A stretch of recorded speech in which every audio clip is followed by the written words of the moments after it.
Բարև սիրելիներս, այսօր կընթերցենք Գրիմ եղբայրների Կեռնեխ թագավորը հեքիաթը։ Սկսեցինք։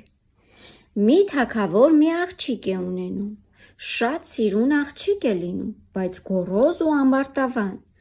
ոչ մի փեսացուի չի հավանում, իրար հետևից մերժում է բոլորին, ծաղրում ու ծիծաղում։ Մի անգամ թագավորը հրամայում է մեծ խնջույք սարքել ու հրավիրում է հեռու մոտիկ ապրող բոլոր փեսացուներին, ովքեր կցանկանային ամուսնանալ արքայադստեր հետ։ Բոլորին շարք են կանգնեցնում համաձայն նրանց պաշտոնի ու կոչման։ Սկզբում կանգնում են թագավորները, հետո հերցոգները, իշխանները, կոմսերը, բարոնները, իսկ վերջում ավելի մանր ազնվականները։ Արքայադուստրն անցնում է շարքերի միջով, բայց ամեն մի փեսացուի վրա մի պակասություն է գտնում։ Մեկը շատ գեր է, ասես գին ու տակառ լինի, ասում է նա, մյուսը շատ երկարահասակ է, լողլողի մեկն է, ասում է, երրորդը կարճահասակ է, ինչ օգուտ դրանից, չորրորդը շատ գունատ է, ասես են աշխարհից եկած լինի, հինգերորդը կարմրաթուշ է, ասես հնդկահավ լինի, վեցերորդը ջահել է, սա էլ դեղնակտուց է։ Մի խոսքով այսպես ամեն մեկին մի անուն դնում է, բայց ամենից շատ ծաղրում է մի բարի թագավորի, որի ծնոտը մի քիչ ծուռ է լինում։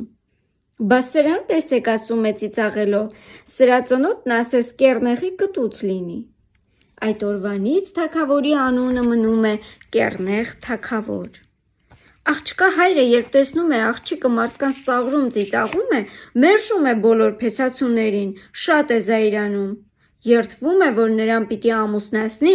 առաջին իսկ պատահած մուրացկանի հետ։ Մի քանի օր անց մի երաժիշտ է հայտնվում, սկսում է երգել պալատի պատուհանի տակ, որ ողորմություն ստանա։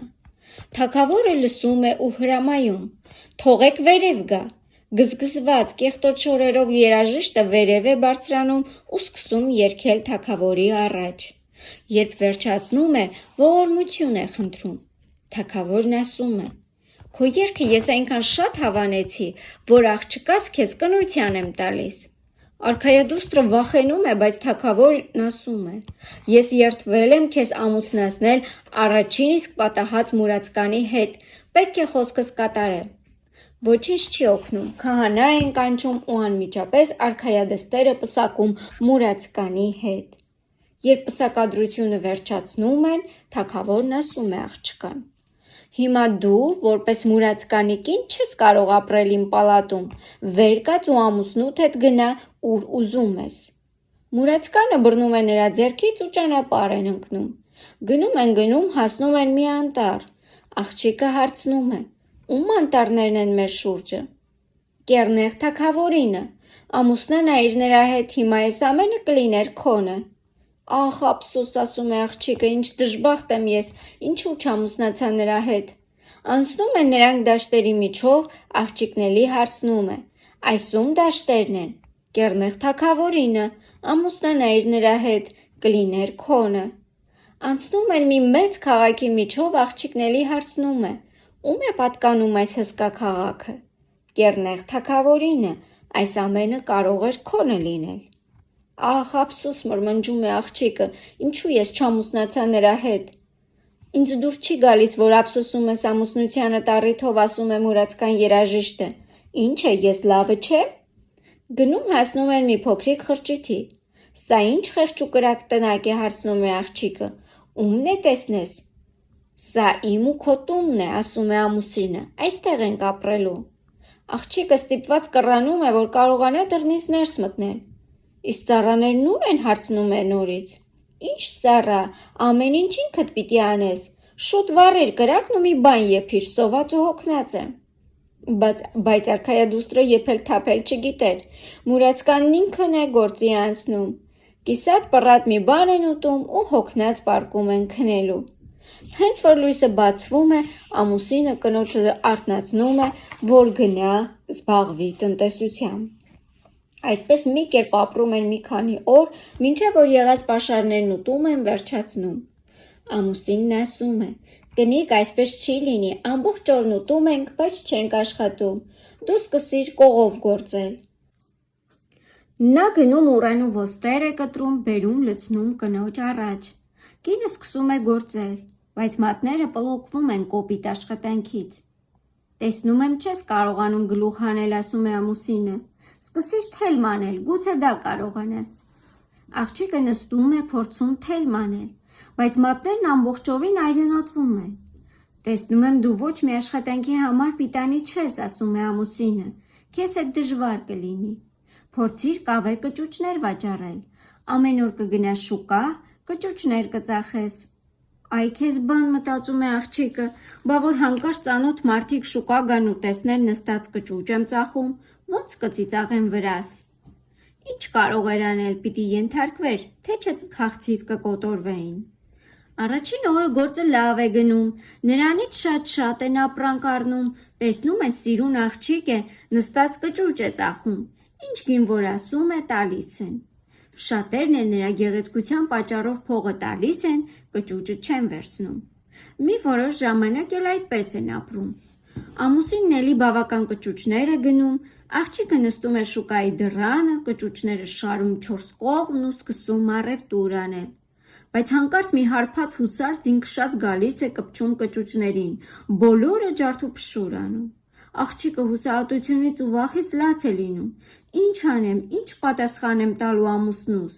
Լաց լինելով վազում է տուն, պատմում ամուսնուն։ Ախր ով է կավե ամանները շուկայի դռանը շարում, ասում է ամուսինը։ Լացիդ վերջ տուր, տեսնում եմ դու ոչ մի օրինավոր աշխատանքի պիտանի չես։ Երեք թագավորի ամրոցում էի, իմացա, որ աման լվացողի կարիք ունեն, խոստացան քեզ աման լվացող ընդունել, այնտեղ քեզ ուտելիք էլ կտան։ Ու արքայադուստրը դառնում է աման լվացող, օգնում է խոհարարին, բոլոր սև աշխատանքներն ինքն է անում։ 2 աման է դնում պայուսակում ու ամեն օր դրանցով ճաշի մնացորդներ է բերում տուն, որ ամուսինն ուտի։ Մի օր էլ թագավորի մեծ տղայի հարսանիքն է լինում, արքայադուստրը բարձրանում է վերևի հարկն ու կանգնում դահլիճի դռան առաջ ներս նայում։ Մոմերը վառվում են, հյուրերը սկսում են հավաքվել, մեկը մյուսից գեղեցիկ, շուրջն ամեն ինչ շքեղ ու հոյակապ, ու նա դառնացած մտածում է իր չար բախտի մասին, անիծում իր գոռոզությունն ու ամբարտավանությունը, որ այս օրին հասցրին իրեն։ Համեղ ուտելիքների խոտը քիթն է ընկնում, սպասավորներն արագ բերում ու տանում են ճաշատեսակները, ու մեկ էլ մի որևէ ուտելիքից մի կտոր բաժին են հասցնում նրան, իսկ նա հավաքում է պայուսակի մեջ, որ տուն տանի։ Հանկարծ ներս է մտնում արքայազնը, մետաքս ու թավի շաքած ոսկեշղթան վզին։ Տեսնելով դռան մոտ կանգնած սիրուն կնոջը, բռնում է նրա ձեռքն ու քաշելով տանում դահլիճ, որ նրա հետ պարի։ Կինը վախեցած հրաժարվում է ներս մտնել, ճանաչում է կեռնեղ թագավորին, որին ինքը մերժեց ու ծաղրեց։ Բայց որքան էլ դիմադրում է, արքայազնը հաղթում է նրան ու տանում դահլիճ։ Հանկարծ կտրվում է պայուսակի թելն ու ճաշը պայուսակից թափվում է հատակին։ Հյուրերը սկսում են ծիծաղել ու ծաղրել, աղջիկն այնպես է ամաչում, որ ուզում է ուղղակի գետնի տակն անցնել։ Վազում է դեպի դուռը, ուզում է փախչել,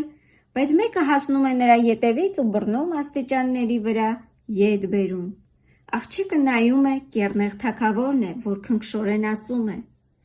Մի վախենա, ախր երաժիշտը, որի հետ դու ապրում ես խղճուկ խղճիթում, հենց ես եմ։ Քո հանդեպ ունեցած սիրուց ես երաժիշտ ձևացա։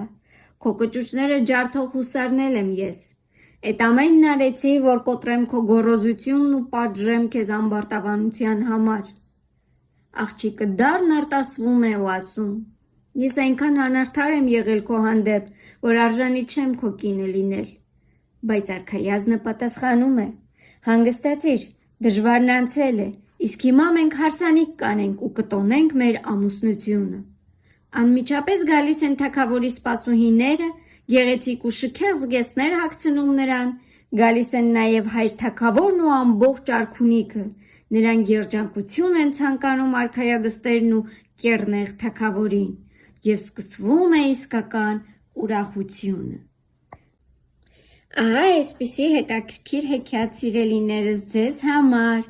մի եղեք գոռոզ եւ ամբարտավան, սիրեք կյանքը եւ մարդկանց, ցտեսություն, իսկ ձեզ առաջարկում եմ բաժանորդագրվել եւ սեղմել զանգակ կոճակը,